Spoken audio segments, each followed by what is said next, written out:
Hi guys, I'm Spaceship and I'm really excited for what I've got prepared for you today. Cause I won't be whining, theorizing or analyzing anything. No, I'm here today to share with you my ideas for Spyro 4. Because you might not know it about me, but Spyro is actually my all-time favorite franchise thing in the universe. Like, this purple dragon was my first game I've ever played, and he stayed with me throughout my entire life, through all incarnations. And recently, there's been a rumor online that Spyro 4 might be coming up sooner than later. And it would be about freaking time! I mean, Crash got his racing game, Crash 4, which is amazing, a mobile game, and now Crash Rumble. And Spyro? Spyro has been turned into a background character in Crash's franchise. And I won't be having it! So I was thinking, if Spyro would get a fourth game, in the spirit of Crash Bandicoot It's About Time, what could that game look like? And believe me, I've been thinking about it obsessively, way more than I should. And I just feel the need to get my ideas out there,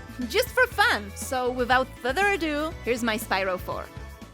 I'd like the game to be in the spirit of Insomniac Games' trilogy, or Reignited trilogy, with the tone, art style, and basic gameplay, like a true continuation, but also take some elements from post-Insomniac games. You know, those little winks for the fans that grew up with different iterations of the dragon, but still fit those into the world of Reignited, with respect to both sides. So we would start in Artisan's homeworld, or one of the homeworlds from Year of the Dragon. Somewhere peaceful, calm, and nostalgic. Spyro is hanging out with his friends, including Bianca and Hunter. And maybe their baby? Just saying, I wouldn't mind. Or maybe it's their wedding or some other party. I don't care, I just need them there. When suddenly there's some magical whoosh and something is coming from the sky, shining, and it's a crystal. And that crystal is actually holding a message. It's a call for help. It's calling to the dragons that the Dark Realms, TM, need their best and strongest champion to kick the evil out of there and restore the balance. Spyro is all like, Dark Realms? What is that? And Bianca, being knowledgeable in magic, geography and history, says that Dark Realms are the birthplace of all the elements. Faraway, mysterious place that only the wisest scholars of said elements go to. But it's been sealed off and inaccessible for creatures other than fairies for hundreds of years. And we're not sure why. But the other dragons are somewhere else. I don't know, maybe they're playing basketball or something. They're unavailable. So Bianca says that she can use a spell to send back an answering message that help is on its way and they just need to wait a little. So Spyro can go to the peacemakers or just adult dragons and get the champion. But we all know how Bianca's magic can be sometimes, so she uses her spell and accidentally transports Spyro to the Dark Realms, TM. So he gets transported and you can maybe walk around a little bit just to get used to the controls, kinda like in Year of the Dragon. And then almost immediately, Spyro gets confronted by a familiar face, also kinda like in Year of the Dragon. It's a young dragoness named Cinder. She looks at Spyro from a place afar just so she can thematically look down on him. What? A baby dragon?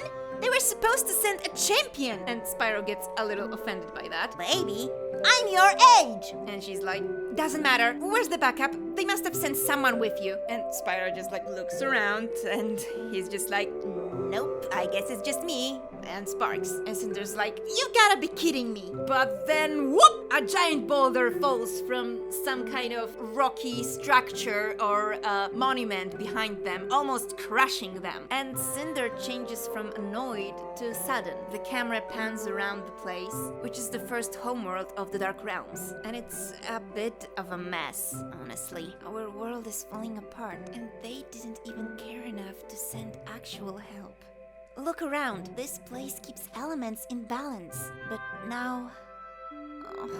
Spyro wants to cheer her up. Hey, I may not be the biggest and strongest of champions, but I can help since I'm already here. I'm pretty good at that. Cinder sighs and murmurs to herself that, well, little help is better than none. They smile at each other and the adventure starts. I know that the story is bare bones simple, But that's the point. To be cute, simple, easy digestible, understood even if you don't understand English. Yes, I'm talking from experience when I was playing as a child. And just an excuse for a fun, colorful adventure. So first things first. Yes, you'd be able to play as Cinder or Spyro. I'm thinking that you'd be able to switch between the two in the home worlds or just in front of the portals. There might be a cute animation, like maybe you use the same type of crystal that sent the message to call for the other dragon. They fly to you from off screen, high five with their wings, and just switch places. And if you do it again and again, maybe there's just a flash of light to not make us watch the same long animation each and every time. Spyro and Cinder would have the same basic abilities, but also something that only they themselves can bring, so they don't feel like just skins of each other, and that switching between of them would feel necessary and fun. But if you're stubborn, you'd be still able to finish the game while playing only as one of them without switching even once. Just not 100%. What do I mean by that? Of course, we can have some levels that only a certain dragon can access. For example, maybe only Spyro can do speedway levels. For some unknown reason. Maybe Cinder is banned because she was cheating or something like that. And in exchange, Cinder would also have something that's only for her. For example, maybe only she can access some kind of dark crystally caves that are like mini levels, or maybe just a giant slides, or a different type of race, like a race in some kind of vehicle, like Spyro used to skateboard on. I'm more of a storyteller and artist, not the gameplay designer, but I'm sure Toys for Bob would think of something cool. Each of the dragon will also have a different crystal ability. Yes, you can see how I'm theming the game around crystals. You know, kind of like in Hero's Tale, and just like in Hero's Tale, we would have dark crystals that only grow in the Dark Realms. And Spyro, being born outside of the Dark Realms, has a power to purify the crystals,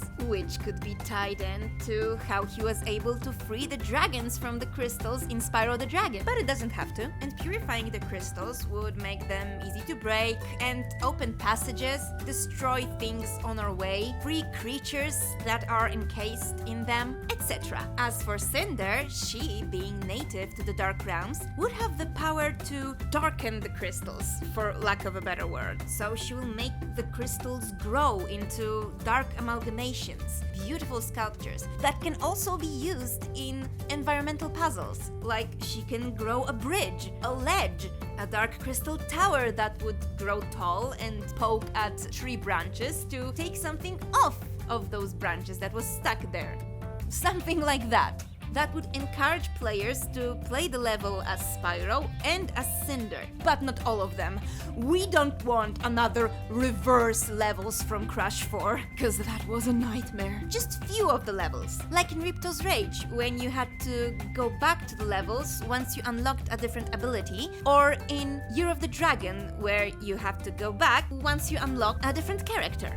It could be fun finding additional routes with different treasure in almost every level, and of course, homeworlds as well. I'm not sure if you'd be able to switch between the dragons at all times. I think that might be a bit distracting, and people might abuse that and would not make them plan their routes. But saying that, Spyro is a very simple and child-friendly game, so maybe that would be the best solution. Or maybe you would be able only to switch between the characters in the homeworlds, and maybe their assigned puzzles would be only in homeworlds, which would still require a bit of a thinking and exploration. And speaking of homeworlds, Spyro 4 would have 4 of them, each with a different elemental theme: fire, ice, earth, and electricity. As for what we'd be collecting, of course gems, and we'd be freeing either fairies or elemental spirits. Either of them would be creatures in charge of creating and maintaining balance between the elements. So we'd have fire elementals, earth elementals, electricity elementals, and ice elementals. And after freeing enough of them, the homeworld would transform. For example, a fire homeworld would be a barren wasteland, bare rock, plain and boring. But after freeing freeing elementals, it would transform, it would burst with light and warmth, with beautiful colors in the sky, lava flowing below the islands. It would just burst with life. With ice homeworld, it would be a desert, complete emptiness and nothing much to look at. But after freeing elementals, it would turn into a winter wonderland, etc, etc. And same goes for the levels. Once you go through the level, at the end, you'd free an elemental and the level would completely transform. Well, not completely. It would just look different. For example, you're in the snowy level and you have to free a fire elemental because you're in the fire homeworld. So at the end you do, and some of the ice is melting, so you can go underwater to collect the treasure and stuff like that. The level wouldn't completely change its theme, but it would show that these elements need to balance each other. We're in the forest themed level, and once we free Earth elemental at the end, not only we get a portal home, but the entire forest just bursts with flowers and birds start singing. It just turns beautiful. So whenever you have to revisit a level, it would look different. I mean, the pathways, most of them would still be the same, with just a different coat of paint. So you can experience it again, which would show what kind of beautiful impact our actions have on those worlds. Come on, I can't be the only one who thinks that would be cool. And after completing each homeworld, there would be a mage, dragon elder, a guardian of said element, one of those previously mentioned scholars, kinda like a ruler of said homeworld, that would grant our dragons a new elemental breath. You know, kind of like in a hero's tale. And those breaths could be used not only on enemies, but also for puzzles. And in some levels, there would be like a gateway that can only be opened while using a different elemental breath. Like a metal door that needs electricity to open. And then you have the mini game, a mini level, something like in A Year of the Dragon with different characters. So it would give us a reason and an excitement to backtrack into some levels. So the fire homeworld would have to be the last one. And after finishing the final boss, you are given Supercharge Flame. Also, whenever the balance is restored to a homeworld, Spyro can talk to Bianca and others using magical crystals. Or maybe some seeing puddles, like in The Legend of Spyro. Anyway, Bianca tells him she's in contact with other dragons and they're working a way to get him back. And that maybe by bringing back balance to the Dark Realms, you'd be able to connect it with other worlds again, purifying enough crystals, freeing enough elementals, and of course stopping whoever is behind all the disharmony and trapping all the elementals. Of course, between every homeworld, you get to have a boss fight with a different elemental monster that rises from dark crystals and stolen elemental power. And of course, between those homeworlds, Spyro travels with Cinder in a balloon or some different form of transportation. And for the first time, Cinder doesn't know what's going on when they land. What's wrong? Why isn't the balloon working? Did you break it? And Spyro's like, what? No, why? Why would I? I mean, we have to move forward so I can get home. And Cinder's like, oh yeah, of course, I forgot that Dark Realms are such an awful place that no one would want to stay here. But she's cut short because she gets attacked by a boss. Thankfully, Spyro jumps just in time to get her off the way. You saved me. Not yet. And they get ready to fight the boss together. Bosses work like in the previous game, with phases and additional attacks that are given to you by your companion. In Year of the Dragon, that were other playable characters that you unlocked. In this game, it would be your partner, Cinder or Spyro, depending on who you chose as your main before the boss battle. After finishing the boss, Cinder smiles at Spyro and lets him go first to the balloon, while before, when they were first setting off, she jumped in front of him and shoved him off the way to show that she's warming up towards him. And once they both inside, she gives him a playful nudge with her shoulder. You know, there would be like siblings with small amount of rivalry, but that work great as a team. And no, not love interests. They're too young for that, they're like 12. Spyro still thinks that girls have cooties, and Cinder thinks that boys are disgusting. You know, that level of development. And I'm not saying that the relationship cannot blossom in the future. I'm just saying we're not seeing that future in this game. They're just kids on an adventure. Of course, the Dark Realms wouldn't be dark and gloomy and something from Eternal Night. It's just a name. There would be more of a Tim Burton-esque, whimsical, Halloween type of spooky. And after freeing elementals, they'd start turning beautiful and colorful and full of life again. The characters could address our heroes as just young dragon or youngster if we don't want to record dialogue twice for each character. And when it comes to characters, we could meet Ember and some other fun favorites from post-Insomniac's era games. So the adventure goes along. And finally we're going to face our big bad. And who's that big bad? Malefor, evil dragon lord. Our heroes land on his arena. Spyro's ready to fight him, but then Malefor addresses Cinder. And of course he's voiced by Mark Hamill without any filters on his voice, because come on! So he addresses Cinder. Well done! I knew you wouldn't fail me. And Spyro's confused. What do you mean? And Cinder walks over to Malefor with her head down. Well, she was supposed to bring a true powerful champion to me, but seeing how you find your way around here shows that you'll do as well. Good job, Cinder. Thanks, Dad. She's a bit hesitant, but she takes the praise. That's what she wanted. Now, using this outsider to purify dark crystals, I can harness all the elemental power and become the strongest dragon in all the lands! I'll be able to open the portal to different worlds and conquer them as the true Dragon King. Those that sealed us away in this dump are going to pay! And you are going to be my little dragon princess. Isn't it great? Yeah, great. Come on, you were so excited when we made up this plan. Well, yeah, but I kinda started liking it here. Our home turned so beautiful. All it needed was a little magic and care and— Oh, boo-hoo-hoo! A bit too late for that, don't you think? And then he zaps Spyro and starts taking his magic energy, something like that. And Cinder is not sure. She looks at Spyro, she looks at her dad, she looks at her feet, and in a split of a second, she chooses her side. She chooses her new friend. What? Cinder? You saved me. Not yet. Ah, you ungrateful brat! Huh. So that's how it's gonna be. I guess it's time to teach you a bit of discipline. And the boss fight begins. Malefor is using different elemental attacks, and we have to also use different elemental attacks to counter them. Cinder has to grow dark crystals, and Spyro needs to purify them during the battle and then headbutt them in Malefor's face. Do that enough times, and the crystals start glowing. With all the harnessed magic, it wants to find its way out, so it zaps Malefor, and it shrinks him to the size of a mouse. Kind of like Red in A Hero's Tale. You're gonna turn me back this instant! I will not let anyone treat me like that! But the fairies appear. Oh, don't be so grumpy. I for once think that it really suits you. And they lock him in the cage. Young lady, you are so grounded! Oh yeah? I wonder what Mom would say about that. No, don't tell your mother. Please, anything, just don't tell your mom! Cinder, sweetie, you hear me? Cinder!